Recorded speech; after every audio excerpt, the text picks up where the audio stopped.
চুরি ডাকাতি করার সময় নাই, আজকাল পারি না। 94 সন থেকে আমাদের বেতন সব বন্ধ, এখন চলিয়েই খেত খামারে কাজকর্ম করি।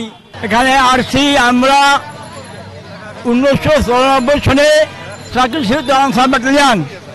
এত পর্যন্ত আমরা বিভিন্ন পদক্ষেপ নিয়েছি, কিন্তু সরকার কোনো পদক্ষেপ নেয় নাই। এখন আমাদের হাইকোর্ট সুপ্রিম কোর্ট আমাকে রায় নিয়ে দিয়েছে আমাকে পক্ষে।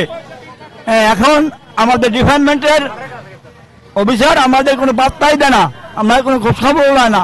আমরা এখানে কাল থেকে পড়ে আছি, এখন পর্যন্ত আমাদের ডিপার্টমেন্ট আসা আমাদের কোনো সান্ত্বনা একটা কথাও দেয় নাই।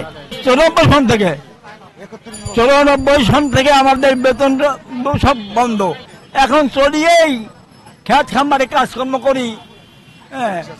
সবাই মাটি কাটি বিভিন্ন কাজ করি, আর কি করবো? চুরি ডাকাতি করার সময় নাই, আজকাল পারি না। আমার দাবি যে বর্তমানে সব দেশের দায়িত্ব আছে, উনি আমাদের এই আলোচনাটা আমাদের বিষয়টা উনি দেখুক আমরা কি অবস্থা আছি।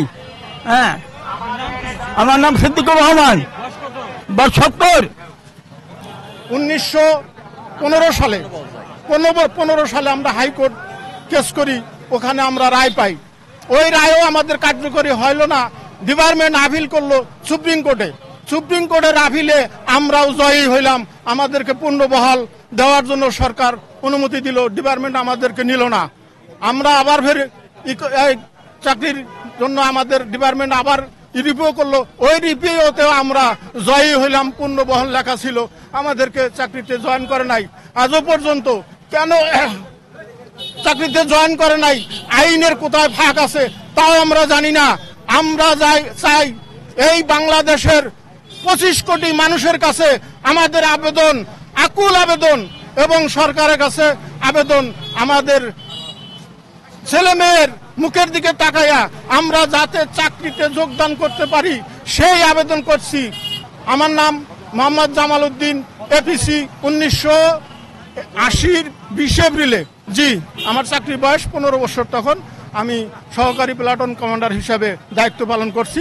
27 তারিখে আমরা রায় পাই যে পুনর্বহালের আমরা এখন পর্যন্ত ডিপার্টমেন্ট কোনো কার্যক্রম করে নাই, না করায় আমরা এই পথ বেছে নিতে চাইছি। আমরা তাদের ডিপার্টমেন্টে যোগদানের জন্য হাইকোর্টের রায় সহ আমরা যোগদান পত্র এখানে প্রেরণ করছি। আমি তাদের কাছে দরখাস্ত দিয়েছি, যোগদানের দরখাস্ত দিয়েছি, এখন পর্যন্ত যোগদানের দরখাস্ত তাদের দেওয়া আছে, এবং এই স্মারকলিপি দিয়েছি। আমরা হাইকোর্টের সম্পূর্ণ কাগজ তাদের কাছে জমা দিয়েছি, এবং আমরা আজকে অন্বেষণ করতেছি গতকাল থেকে, তারও কাগজ তাদের কাছে দিয়েছি, সব ডিপার্টমেন্টে দিয়েছি, ষষ্ঠ মন্ত্রণালয়ে প্রেরণ করেছি, সব জায়গায় দরখাস্ত দিয়েছি। জানি না তারা কেন করতেছে না, বাকিটা যতক্ষণ পর্যন্ত না করবে বাস্তবায়ন ততক্ষণ পর্যন্ত আমরা এখানে সরে দাঁড়াবো। মোহাম্মদ হাবিলদার, হানিফ নেগাবান। ডিপার্টমেন্ট এখনো তারা কর্ণপাত না করে তাদেরকে পুনর্বহাল করে নিচ্ছে না, এবং তাদেরকে সমস্ত সুযোগ সুবিধা দিয়ে চাকরিতে নেওয়ার জন্য বলা হয়েছে। এইসব কর্ণপাত না করার কারণে আজকে আমার আঙ্কেলেরা তারা এখানে উপস্থিত হয়েছেন।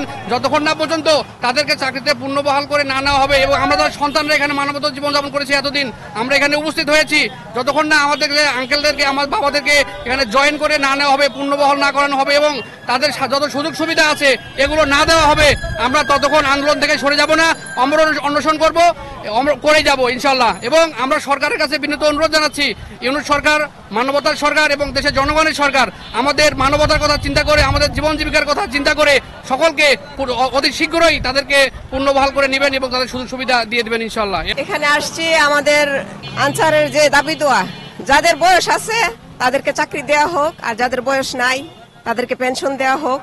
মহামান্য ডক্টর ইউনূস সাহেবের কাছে আমার আবেদন, উনি যেন আমাদের দিকে তাকায়, উনি যেন আমাদেরকে একটু বিবেচনা করে, এই উনার কাছে আমার। এখন যতদিন উনারা আমাদেরকে দাবি না মানে আমরা আছি এখানে। নাম হচ্ছে মুসলিমা বেগম, বাড়ি ব্রাহ্মণবাড়িয়া জেলা। আমি মামলার মূল বাদী রুহুল আমিন, লাশ নায়ক রুহুল আমিন। আমি 1994 সালে আমরা 7টা দফা নিয়ে দাবি করি। 7টা দফা দিয়ে দাবি করলে সরকার ও ডিপার্টমেন্ট আমাদের দাবি না মান্য পুলিশ সেনাবাহিনী দিয়া আমাদের নির্মাণভাবে আলী মর্তুজা রুহুল আমিনকে নির্মাণভাবে হত্যা করে। হত্যা করার পরে সারা বাংলাদেশে 2496 জন জেল হাজতে 4 ডিসেম্বর অ্যারেস্ট করে জেল হাজতে পাঠায়। জেল হাজতে পাঠানোর পরে উনি 2 মাসের মাথায় চাকরিচ্যুত করা হয়। চাকরিচ্যুত করা হইলে আমি 9 মাসে খালাস পাই। উনি জেলে দেওয়ার পরে উনি কেমনে চাকরিচ্যুত করা হইলে আমি এইটা জানতে চাই। একটা বিষয় হইলে উনি আমাকে রাষ্ট্রবিদ্রোহী মামলা দিলে 13টা ধারা দিয়া, যদি রাষ্ট্রবিদ্রোহী মামলায় যদি উনি প্রমাণ করতে পারতে তাহলে তো আমার গলায় ফাঁসি পড়তে। তাহলে উনি হেরে গেল, উনি জিততে পারলে না। তাহলে আমার জায়গায় আমার নেবে না কেন? আমার নাম হলে লাশ নায়ক মোহাম্মদ রুহুল আমিন তালুকদার।